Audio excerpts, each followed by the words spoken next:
তেরি বেটা দিলি তো মেজাজটা গরম করি ওটা দেশটা ফোন মারি গেছে পরে কি ওটা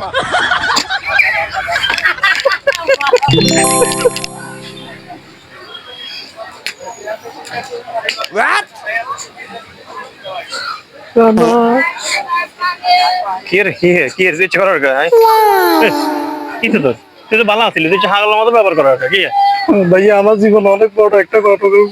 কি রে কথা কি ঘটনা তোর একটা মানুষের খুব মন ফাঁদ দিয়ে বিশ্বাস করতাম ভাই, হ্যাঁ আজকে সে আমার ছাড়ি চলে গেছে। তো কোন কোন আছে ভাই, একজন আছে ভাই, তো কথা কোন নাম কোন তো ইয়ের কোন খুব কাছের লোক ভাই, 5টা বছর ভাই ভালোবাসছিলাম, মন প্রাণ দিয়ে অনেক কিছু খাইলে দিছি কথা ভাই। ঘুরে তুই কইতে আর না কোন আর তুই কি না সমাধান করে দিতে খুব কাছের লোক ভাই, খুব কাছের লোক আর কোন ভাই। এটা হইলো আমার বড় ভাইয়ের বউ ভাই। তেরি বেটা দিলি তো মেজাজটা গরম করি ওটা দেশটা ফোন মারি গেছে পরে কি ওটা